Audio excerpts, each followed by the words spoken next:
المہدیین وعلی اصحاب رسولہ النبی الکریم الامین اما بعد فاعوذ باللہ من الشیطان الرجیم بسم اللہ الرحمن الرحیم فبأی حدیث بعدہ یؤمنون صدق اللہ مولانا العظیم۔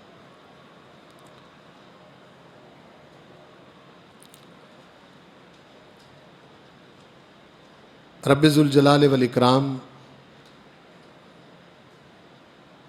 ہم سب کی خیر فرمائے، ہر طرح کے شر سے محفوظ رکھے اور زندگی بھر بے ادبی اور گستاخی سے بچائے، ایمان کے ساتھ زندہ رکھے، ایمان کے ساتھ موت نصیب فرمائے اور ہمیں اپنے آقا کریم محمد الرسول اللہ صلی اللہ علیہ وآلہ وسلم کی محبت، اطاعت، اتباع اور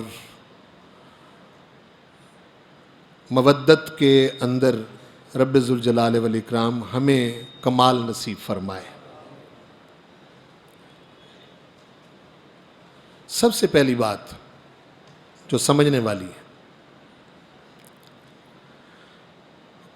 کہ قرآن مجید میں 20 مرتبہ اللہ تعالیٰ نے یا ایہا الذین آمنو کہہ کے آپ کو پکارا ہے، اے ایمان والو۔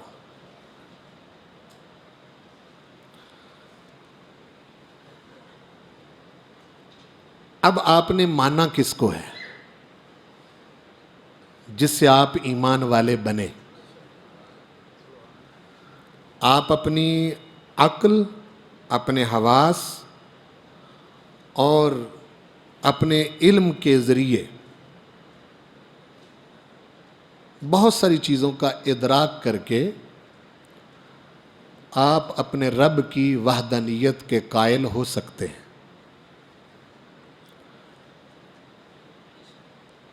دودھ کا ایک گلاس اپنے سامنے رکھیں، اس میں غور و فکر کریں تو وہ دودھ آپ کو یہاں لے جائے گا کہ اس دودھ کو پیدا کرنے والا خالق صرف اللہ ہے۔ نسقیکم مما فی بطونہ من بین فرث ودم لبنا خالصا سائغا للشاربین۔ ہم تمہیں گوبر اور خون کے مابین سے ان سے کشید کر کے تمہیں خوشگوار ذائقے دار دودھ پینے کے لیے ہم تم کو مہیا کرتے ہیں۔ اب یہ انسان کے بس میں نہیں ہے کہ وہ دودھ بنا لے۔ جس جانور کے دودھ میں خون کی آمیزش ہو وہ بیماری ہے، گوبر کی آمیزش ہو یہ بیماری ہے۔ تو اگر وہ من بین فرث ودم ان دونوں سے اپنی کمال قدرت سے، چونکہ وہ خالق ہے، وہ لبنا خالصا سائغا للشاربین، اگر وہ آپ کو مہیا کر رہا ہے تو یہ دودھ آپ کو خدا تک لے گیا ہے، اس نے رہنمائی کی ہے آپ کی۔ گلاب کا پھول پکڑیں، اس کی پتیاں، اس کی خوشبو، وہ آپ کو باری تعالیٰ کی ذات تک لے جائے گی۔ بڑی پہچان یہ ہے کہ جو کچھ خالق نے خلق فرمایا ہے وہ کسی دوسرے کے بس میں نہیں کہ اس طرح کا وہ بنا سکے، اور جو انسان بناتا ہے بڑی اعلیٰ سے اعلیٰ چیز بھی بنا لے تو یہ دوسرے انسان کے بس میں ہے کہ ہو سکتا ہے اس سے وہ بہتر بنا لے۔ انسان ہوائی جہاز بناتا ہے تو دوسرا آ کے اس سے بہتر بنا سکتا ہے، لیکن مکھی اور مچھر بنانا یہ انسان کے بس میں نہیں۔ ایک انسان بحری جہاز بناتا ہے، دوسرا اس سے بہتر بنا لے گا، لیکن وہ جو چھوٹی سی مچھلی ہے جس کو ہماری پنجابی زبان میں ٹچر کہتے ہیں، وہ انسان کے بس میں نہیں ہے کہ وہ بنا لے۔ زمین، آسمان، چاند، تارے، کائنات بکھری ہوئی ہے آپ کی سراؤنڈنگ میں، آپ کے ارد گرد. کسی چیز میں بھی آپ غور و فکر کریں تو وہ آپ کو باری تعالیٰ کی طرف لے جائے گی. ہو سکتا ہے کہ آپ توحید کے قائل ہو جائیں کہ اللہ وحدہ لا شریک ہے، اس کے سوا ان چیزوں کو خلق کرنے والا کوئی نہیں. لیکن کائنات کی کسی بھی چیز کو دیکھ کر اللہ کی وحدانیت کے قائل ہو جانے سے آپ مومن نہیں بنتے. کیا کہا میں نے؟ آپ مومن نہیں بنتے. مومن آپ کب کہلاتے ہیں؟ جب آپ بواسطہ نبوت اور بواسطہ رسالت اللہ تعالیٰ کو ایک مانتے ہیں اور اس کا شریک نہیں ٹھہراتے. یعنی جو آپ کو مومن بناتی ہے چیز کہ آپ ایمان والوں کی صف میں آ گئے اور یا ایھا الذین آمنو کے مخاطب ٹھہرے، اس لائق ہوئے کہ پروردگار آپ کو خطاب کرتا ہے. یا ایھا الذین آمنو کہہ کر آپ اس لائق ہوئے تو اس میں یا ایھا الذین آمنو کے خطاب میں جو چیز آپ کو مومن بنا رہی ہے وہ بواسطہ رسالت اور بواسطہ نبوت آپ مومن بن رہے ہیں.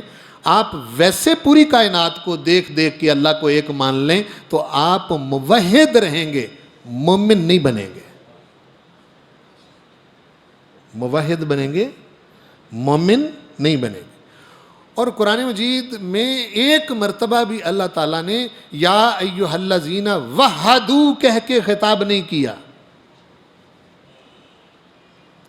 ہے. ایک آیت بھی ایسی نہیں کہ جس میں یہ کہا ہو یا ایھا الذین وحدوا، اے مجھے ایک ماننے والو، اے توحیدیو، نہیں کہا. بلکہ کیا کہا ہے؟ یا ایھا الذین آمنو.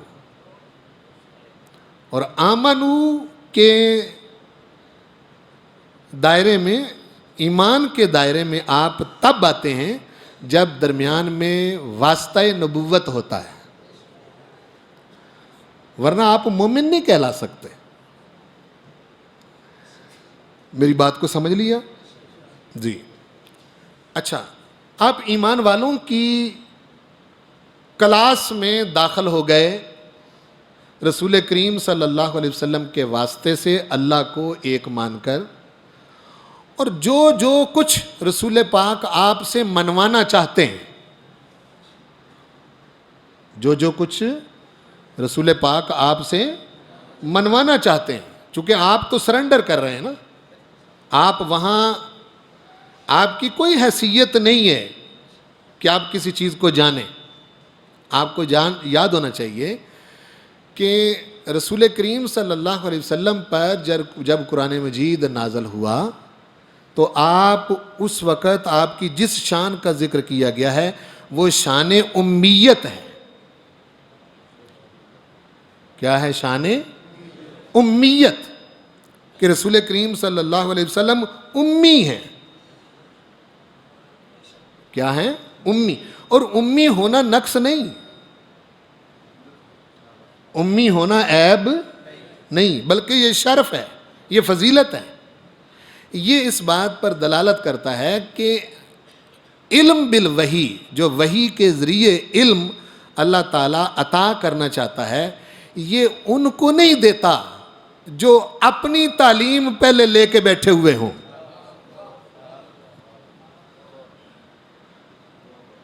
آپ سمجھے نا؟ آپ نے خود کو ذبح کرنا ہے، خود کو مٹانا ہے، اپنے آپ میں یہ تصور کرنا ہے کہ ہم کچھ نہیں جانتے. ارد گرد سے آپ، اچھا جن کے اندر یہ قرآن نازل ہو رہا تھا عربوں میں، کیا وہ ارد گرد بہت ساری چیزوں کو نہیں جانتے تھے؟ کیا نہیں جانتے تھے؟ یعنی کوئی شے تو تھی جس کو وہ نہیں جانتے تھے، اور ان کو امیین کہا ہے۔ هو الذی بعث فی الامیین، امیوں کے اندر امی نبی کو بھیجا، امیوں کے اندر امی نبی کو مبعوث کیا، یعنی حضور امی ہیں جو رب ذوالجلال والاکرام علم بالوحی کی صورت میں اپنے محبوب کو عطا کر رہا ہے۔ یہ اس وقت دے رہا ہے جس وقت رسول کریم صلی اللہ علیہ وسلم اس علم سے واقف نہیں ہے، اور اس کا ذکر کیا ہے قرآن مجید میں، جو آپ کے سامنے صفحہ ہے، اس میں آپ پہلی آیت ہی پڑھیں، وَأَنزَلَ اللَّهُ عَلَيْكَ الْكِتَابَ وَالْحِكْمَةَ، اللہ نے آپ پر کتاب اور حکمت نازل فرمائی، وَعَلَّمَكَ مَا لَمْ تَكُنْ تَعْلَمْ، اور آپ کو وہ سکھایا محبوب جو آپ نہیں جانتے تھے، مَا لَمْ تَعْلَمْ، یعنی یہ قرآن مجید رسول کریم صلی اللہ علیہ وسلم کو پہلے معلوم نہیں ہے۔ وَكَانَ فَضْلُ اللَّهِ عَلَيْكَ عَظِيمًا، یہ جو ہم آپ کے امی ہونے کی شرط پر آپ کو قرآن مجید عطا کر رہے ہیں، یہ محبوب آپ پر اللہ کا فضل عظیم ہے، اللہ کا فضل عظیم ہے، یہ محض فضل ہے اللہ کا کہ جب کائنات کو سدھارنے کے لیے، کائنات میں انسانوں کی اصلاح کے لیے، جب ہر چیز ختم ہو گئی تھی، کوئی شے انسان کی اصلاح نہیں کر سکتی تھی، انسان کی اصلاح کے لیے کسی کے پاس کوئی پروگرام تھا ہی نہیں، تو تمنا ہوئی رسول کریم صلی اللہ علیہ وسلم کے وجود مبارک میں، پہلے آرزو اٹھی کہ پروردگار اس بگڑی ہوئی انسانیت کو درست کرنے کی کوئی صورت ہے؟ اس آرزو کے جواب میں اللہ تعالیٰ نے اپنے محبوب پر قرآن نازل کیا ہے۔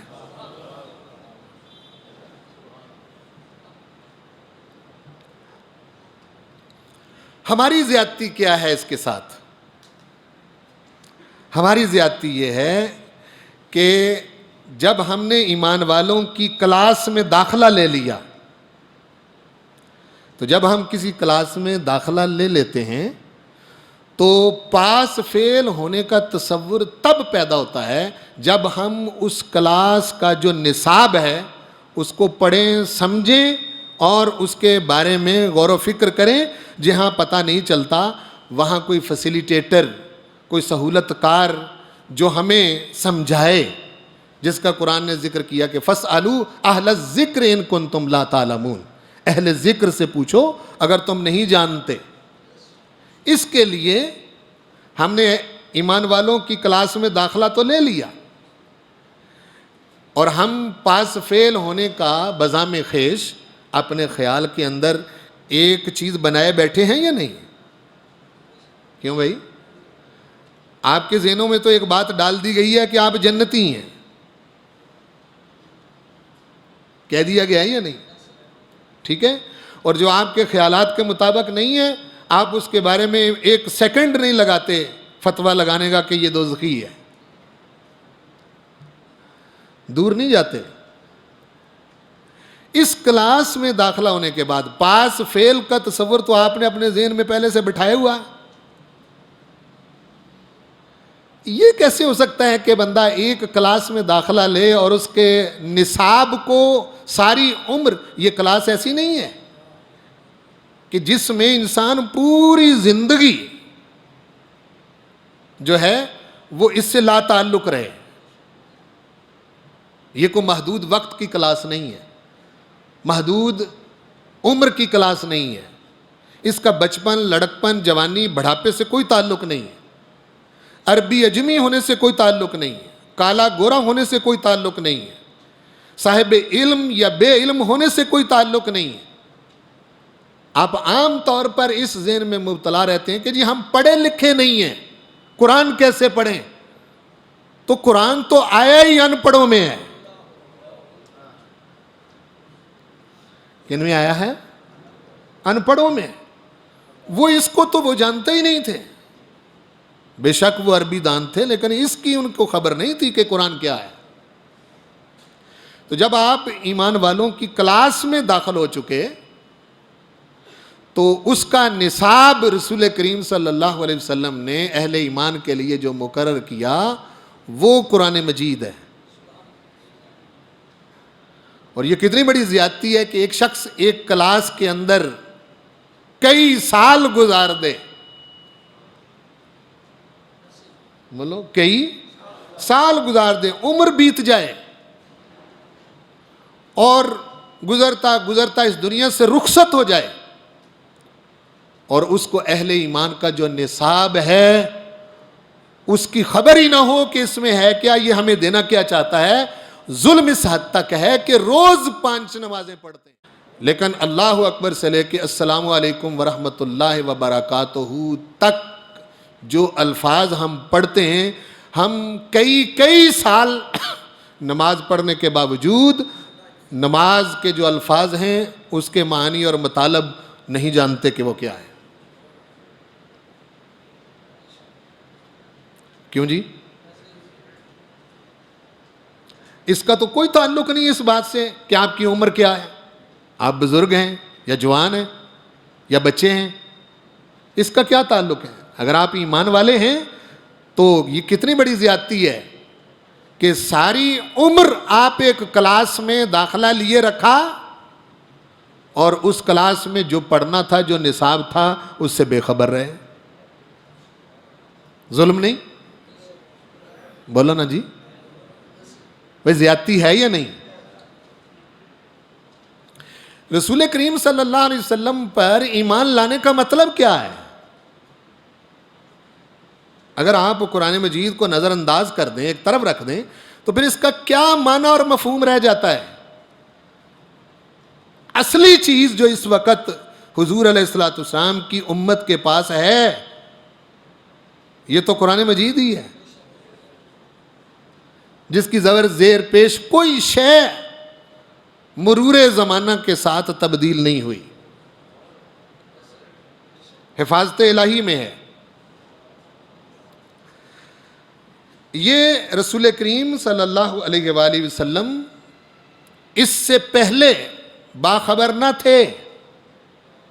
اصلاح انسانیت کے لیے سب سے پہلے یہ قرآن مجید رسول پاک کو ہدایت دے رہا ہے، اور پھر حضور علیہ السلام سے یہ ہدایت آگے انسانوں کو منتقل ہو رہی ہے، جس کا دوسری آیت میں اشارہ ہے.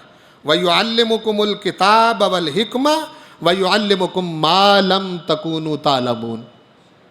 یہ حبیب محبوب صلی اللہ علیہ وسلم تم کو کتاب اور حکمت سکھاتے ہیں، تعلیم دیتے ہیں، اور تمہیں وہ کچھ سکھاتے ہیں جو تم نہیں جانتے ہو. یعنی نزول قرآن سے پہلے اس سے حضور واقف نہ تھے. جب نازل ہوا تو رسول کریم صلی اللہ علیہ وسلم نے سیکھ کر اپنی ذات تک نہیں رکھا، بلکہ ان کو عطا کر رہے ہیں جن کو اس کا پتہ ہی نہیں تھا، خبر ہی نہیں تھی کہ یہ کیا ہے. تیسری آیت بھی اسی بات کی طرف اشارہ ہے کہ وَأَنزَلْنَا إِلَيْكَ الذِّكْرَ لِتُبَيِّنَ لِلنَّاسِ. ہم نے آپ کی طرف ذکر اتارا تاکہ آپ لوگوں سے بیان کریں، واضح کریں. مَا نُزِّلَ إِلَيْهِمْ، جو ان کی طرف اتارا گیا ہے، جو یعنی لوگوں کی طرف اتارا گیا ہے. تو یہ پہلے محبت وحی یعنی جن پر قرآن مجید نازل ہوا وہ حضور ہیں. یہ کتنا بڑا واسطہ ہے رسول پاک کا کہ اگر درمیان میں آپ نہ ہوں تو کائنات کی کوئی چیز آپ کو قرآن مجید نہیں سمجھا سکتی. پہلے رب ذوالجلال والاکرام نے انتخاب کیا اس وجود مبارک کا جس پر قرآن مجید اتارنا ہے. پھر اس کے بعد ارشاد فرمایا کہ یہ تغیر تبدل اور ہر قسم کے اختلاف سے پاک کتاب ہے. کسی قسم کی اس کے اندر کوئی تبدیلی نہیں. یہی وجہ ہے آج یہ صورتحال نہیں پیدا ہوتی جو اگلی آیت میں بتائی گئی. سورہ یونس کی یہ آیت ہے وَإِذَا تُتْلَىٰ عَلَيْهِمْ آیاتنا بینات. جب ان کے سامنے ہماری روشن آیتیں پڑھی جاتی ہیں تو قال الذین لا یرجون لقاءنا، تو کہتے ہیں وہ لوگ جو ہماری ملاقات کی امید نہیں رکھتے.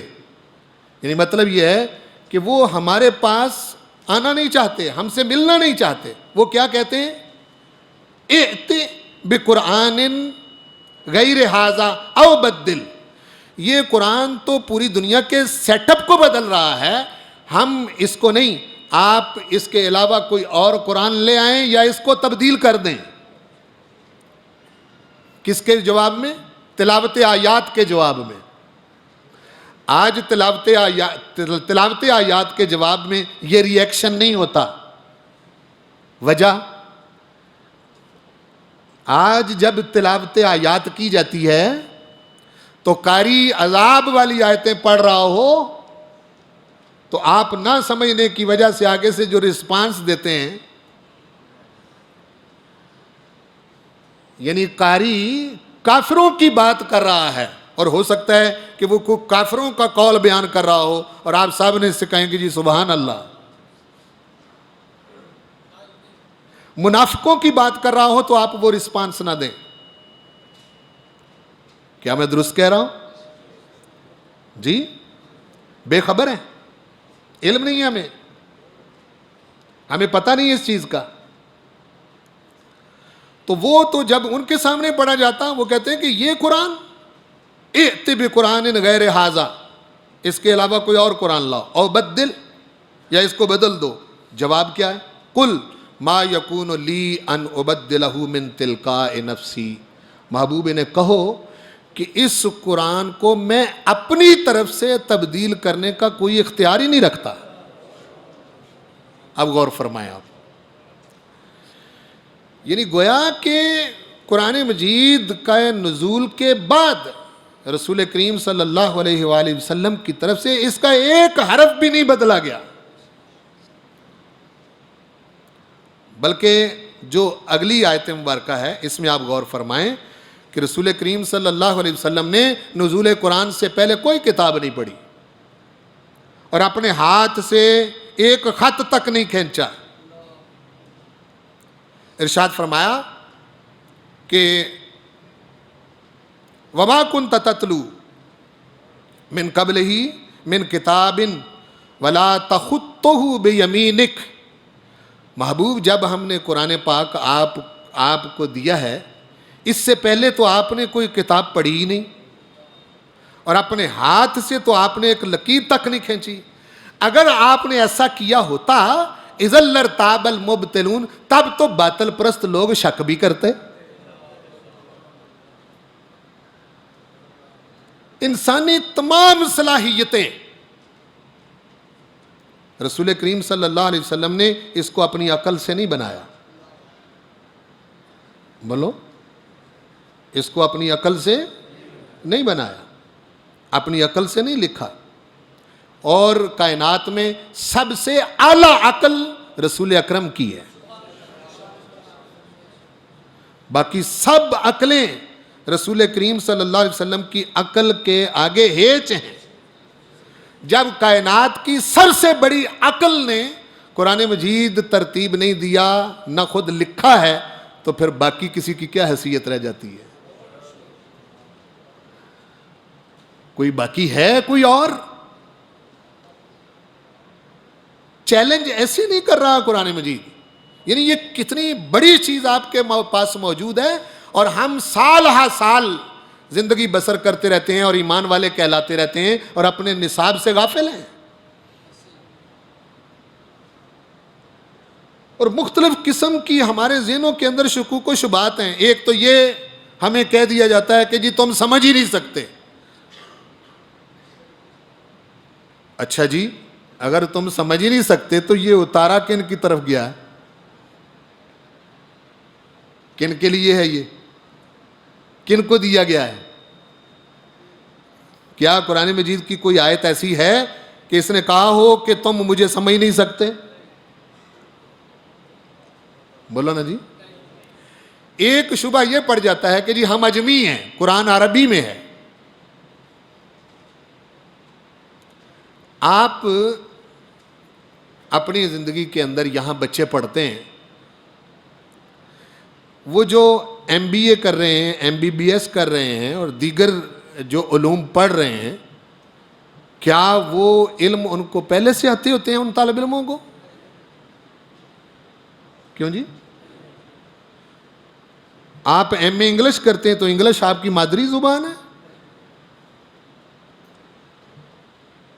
آپ اتنی مشکل زبانیں، آپ کو جب پتہ چل جاتا ہے کہ فلاں ملک کی کرنسی بڑی بھاری ہے تو آپ کوشش کر کے اکیڈمیوں میں داخلہ لے کر اس ملک کی زبان سیکھ کر باہر بھاگ جاتے ہیں مال اکٹھا کرنے کے لیے. تو کبھی یہ بھی سوچا ہے اس بات کے لیے، اس بات پر بھی کبھی غور کیا ہے کہ یہ اجمی ہونے کا بہانہ یہ آپ کے لیے کیا درست ہے؟ رب ذوالجلال والاکرام نے یہ نہیں فرمایا کہ میں نے عربوں کی طرح اتارا ہے، ایک آیت بھی نہیں. یہ فرمایا ہے بلسان عربی مبین کہ عربی زبان میں اتارا ہے، لیکن ایک آیت بھی کوئی نہیں دکھا سکتا کہ اللہ پاک نے یہ فرمایا ہو کہ میں نے عربی میں اتار کر عربوں کی طرف بھیجا ہے. بولو جی، ہے؟ نہیں ہے. ایک آیت بھی نہیں ہے کہ عربوں کی طرف بھیجا ہے، بلکہ اوپر لِتُبَيِّنَ لِلنَّاسِ، جہاں جہاں انسان بستے ہیں، انسان جو ہیں ان کی طرف یہ قرآن آیا ہے.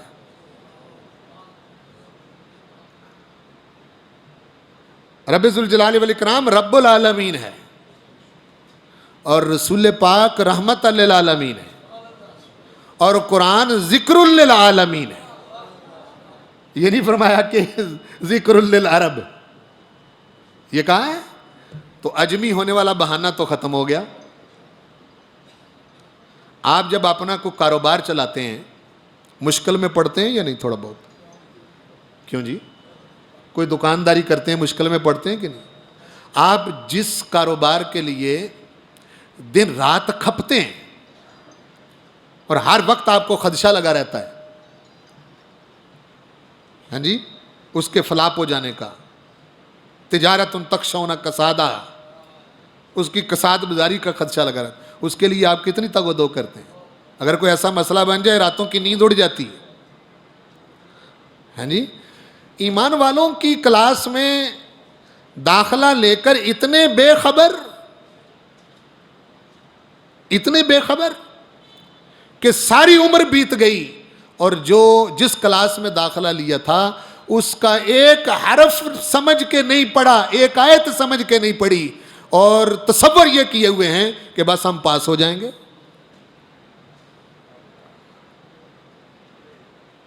مجھے کوئی ایسا سٹوڈنٹ تو دکھائیں کسی انسٹیٹیوٹ، کسی کالج، کسی یونیورسٹی کا کہ جو کسی کلاس میں داخلہ لے اور داخلہ لینے کے بعد بالکل نہ پڑھے، وہ جو اس کلاس کا جو نصاب ہے اس سے بے خبر رہے. تو جب سال گزر جائے گا، کلاس اینڈ پر ہوگی تو کیا پاس ہوگا وہ؟ بولو نا بھائی. آپ نے تو وہ پڑھا ہی نہیں، اپنے خیال میں ہی پاس بنے بیٹھے ہیں. اس چلاک سٹوڈنٹ کی طرح جو بالکل نہیں پڑھتا تھا اور استاد نے اس کو کہا کہ مجھ سے لکھوا لے کہ تو فیل ہو جائے گا، تو وہ کہتے استاد جی لکھ دو. تو استاد نے لکھ دیا کہ تو فیل ہو جائے گا. وہ جب امتحان دیا تو وہ فیل ہو گیا. تو وہ کاپی پکڑ کے، وہ کاغذ پکڑ کے استاد کے پاس آ گیا اور کہنے لگا کہ میں نے ویسے تو پاس ہو جانا تھا، آپ نے لکھا ہوا ہے اس لیے پاس نہیں ہوا.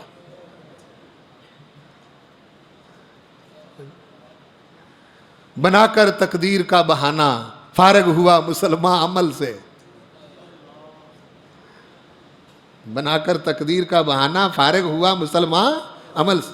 اور سلوک ہمارا یہ کہ ہم سارے کام قرآن کے خلاف کر کے اپنی بیٹیوں کو قرآن کے سائے میں رخصت کرتے ہیں. یہ سلوک ہے.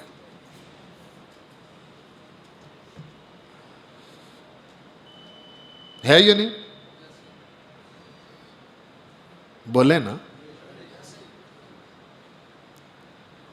سلوک ہمارا یہ کہ ہم جب تک ہماری والدہ، ہمارے والد، ہمارے بھائی، ہمارے عزیز اس دنیا سے رخصت نہ ہو جائیں تب تک ہم قرآن مجید کا کوئی پارہ اور قرآن پاک کو اپنے ہاتھ میں پکڑ کے پڑھتے ہی نہیں.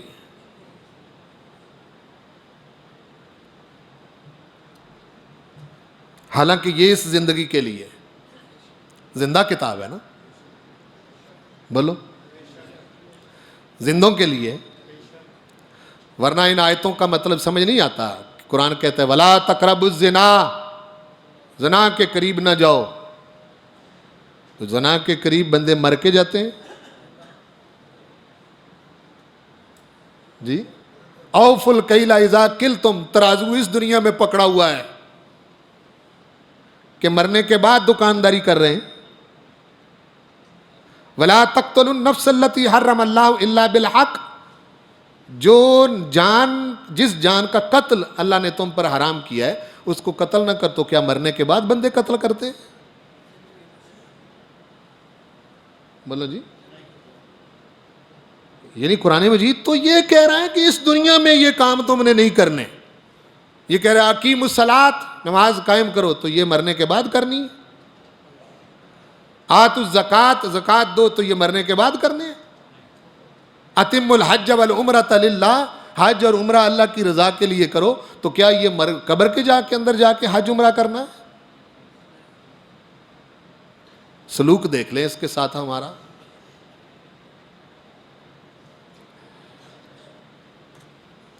اور اس کے علاوہ بالکل اس طرح کی مثال ہے کہ آپ کسی بیماری میں مبتلا ہو جائیں تو کسی فزیشین کے پاس، ڈاکٹر صاحب کے پاس آپ جائیں، وہ آپ کی مرض تشخیص کر کے ایک اچھا سا کاغذ لے کے اس پہ نسخہ لکھ دے کہ یہ ٹیبلٹس، یہ انجیکشن، یہ سیرپ، یہ دوائی آپ نے یہ صبح دوپہر شام یہ کھانی.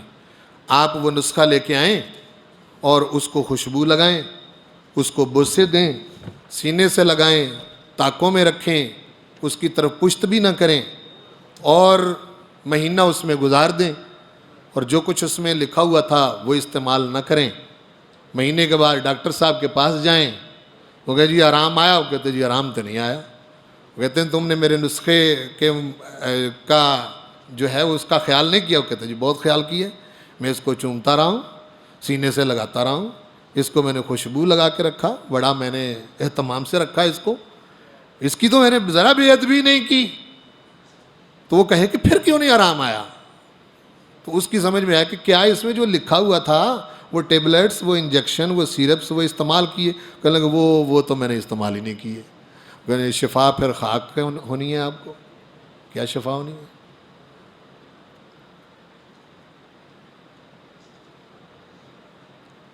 ہے نا اسی طرح جی. اب علمی دنیا کے اندر علمی ترقی کے 3 مرحلے ہوتے ہیں. کتنے؟ علم جو ہے وہ 3 درجوں تک جاتا ہے. پہلی بات کسی بھی چیز کے بارے میں وہ یہ علم بتاتا ہے کہ یہ چیز کیا ہے. دوسرا درجہ یہ ہے کہ اس چیز کو کیا ہونا چاہیے. اور تیسری چیز یہ ہے کہ یہ پتہ چل جائے کہ کیا ہونا چاہیے تو تیسرا سوال یہ پیدا ہوتا ہے کہ جو ہونا چاہیے وہ ہو کیسے. جو ہونا چاہیے وہ کیسے ہو. انسانی علم کوئی بھی ہو جو انسانی استعداد کا زائدہ علم ہے، اپنی عقل سے، اپنے فن سے، انہی تکلیفوں میں ہم مبتلا ہیں. یا آپ جتنے مسئلے حل کر رہے ہیں نا، یہ قرآن کو چھوڑ کے کر رہے ہیں، اس لیے یہ مسئلے نہیں حل ہو رہے. یعنی قرآن مجید کو تو ہم نے اپنا امام نہیں بنایا، اس کے پیچھے تو ہم چلتے نہیں ہیں. باقی دیگر ماہرین کے ذریعے ہم اپنے مسائل حل کرنا چاہتے ہیں، ان کے پاس یہ شے ہی نہیں. جبکہ رسول کریم صلی اللہ علیہ وسلم نے اسی قرآن کو لے کر کائنات کے اندر وہ غلبہ حاصل کیا تھا جس کی مثال کائنات میں نہیں ملتی.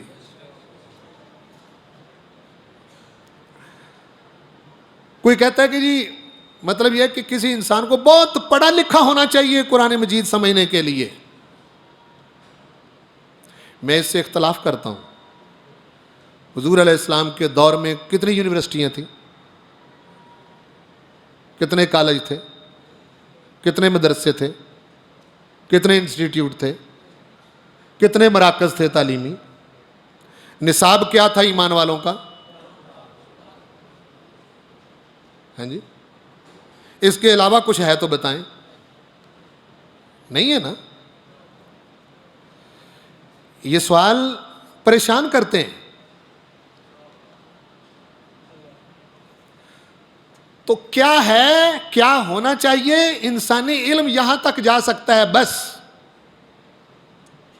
اخلاق کیا ہے، اخلاق کیسے ہونے چاہیے، ٹھیک ہے نا جی. نماز کیا ہے، نماز کیسی ہونی چاہیے، اس حد تک بھی اس کا کوئی علم نہیں ہے. زیادہ سے زیادہ ہمارا یہی ہے نا جی، اسی پر فوکس کیے ہوئے ہیں. اب جو کچھ انسان کو ہونا چاہیے وہ ہو کیسے، یہ دنیا کا کوئی علم نہیں بتا سکتا سوائے قرآن پاک کے. اسی لیے اور اس سے بھی وہ مسئلہ اس وقت حل ہو سکتا ہے کہ جب ہم اس کی طرف اس غرض سے آگے بڑھیں کہ اے اللہ کے قرآن، تو نے جو کچھ نبی پاک صلی اللہ علیہ وسلم کو عطا کیا تھا، رسول پاک کے اصحاب کو دیا تھا، ہم تیری بارگاہ میں ہاتھ باندھے کھڑے ہیں، تو بھی ہم کو وہی ہدایت عطا فرما، پھر ہمیں کچھ ملے گا. اب بے شک سینکڑوں تفسیریں لکھ دیں، کچھ نہیں ہوگا.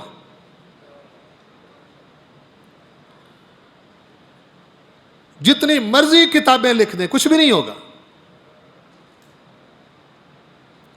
قرآن مجید کو جب تک آپ اپنا امام نہیں بنائیں گے، اس وقت تک اس کو کم از کم سمجھنے کے لیے لازم ہے کہ اتنی عربی ہمیں آنی چاہیے کہ ہم قرآن مجید کو سمجھ سکیں. یہ ضروری ہے اور یہ فرض ہے، نفل واجب نہیں. عام طور پر یہ کہتے ہیں کہ جی ٹھیک ہے جی کلمہ پڑھ لیا ہے، نماز پڑھ رہے ہیں، زکوٰۃ دے رہے ہیں، یہ کام کر رہے ہیں، اگر قرآن مجید کو نہیں سمجھتے تو پھر کیا ہے؟ آپ ایمان کے ساتھ یہ بتائیں کہ یہ بات کرنا ایک ایمان والے کو زیب دیتا ہے کہ قرآن مجید نہیں سمجھتا اور کہتا ہے کہ کوئی بات نہیں. یہ کوئی بات نہیں، بولو، یہ کوئی بات نہیں کہ مسلمان آپ کیسے ہیں اور کیسے مومن ہیں کہ آپ کو اپنے نصاب کی خبر نہیں اور آپ اس کو جانتے ہی نہیں.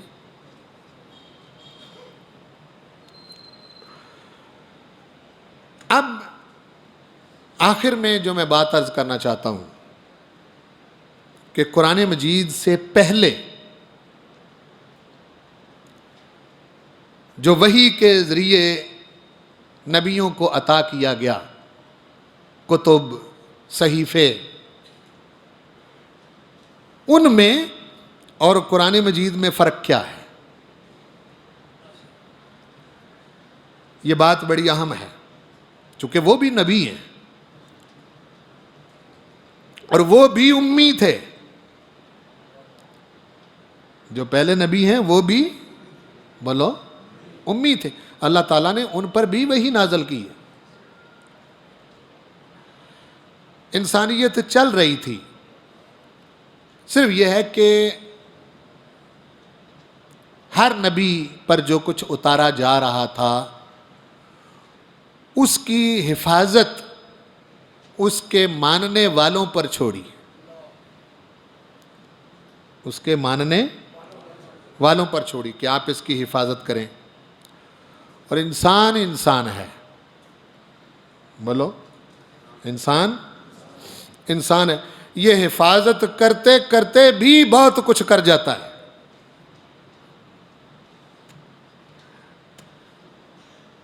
اپنے خیال میں حفاظت کر رہا ہوتا ہے لیکن حفاظت کرتے کرتے بھی بہت کچھ کر جاتا ہے، انسان ہے نا۔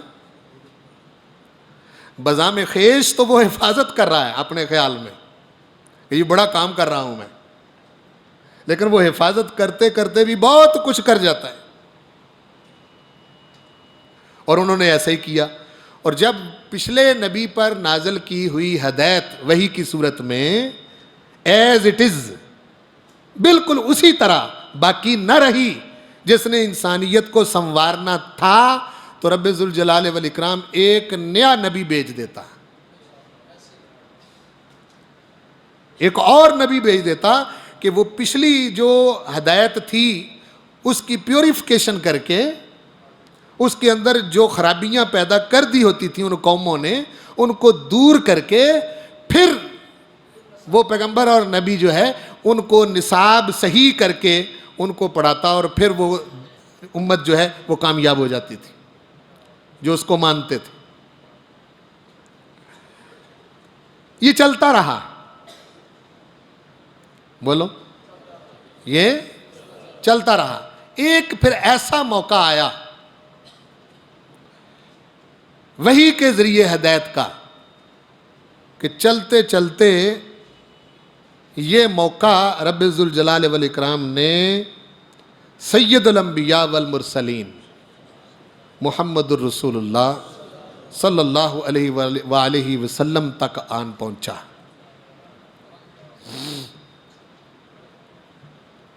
اور جو کچھ پچھلے صحیفوں میں تھا انسانوں کی ہدایت کے لیے، وہ سارے کا سارا جو ہے وہ رب ذوالجلال والاکرام نے پیور کر کے، ٹھیک کر کے، درست کر کے اپنے محبوب کو عطا کر دیا۔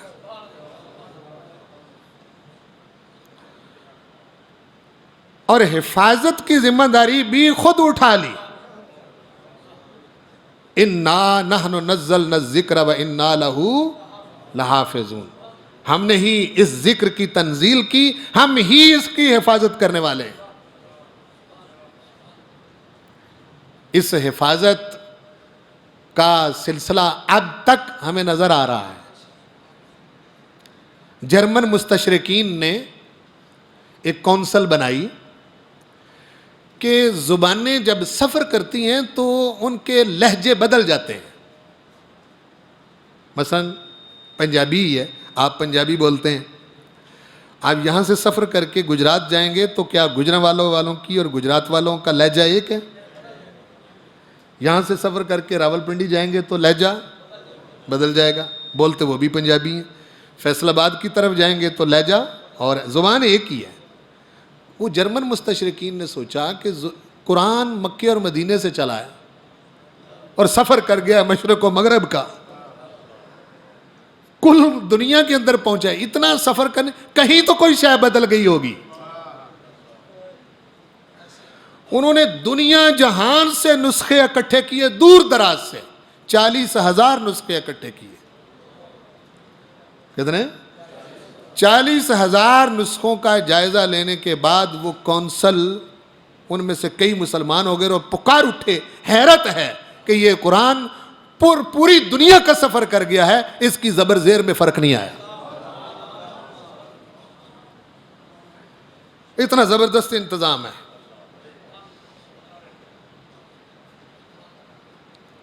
اتنی اعلیٰ چیز مسلمانوں کے پاس ہو، اہل ایمان کے پاس ہو، تو میں نے وہ جملے اس صفحے کے آخر میں لکھے ہیں کہ ہماری مثال ایسی ہے کہ جیسے کسی شخص کے پاس ایٹم بم ہو اور وہ اس سے مچھر مارتا پھرے۔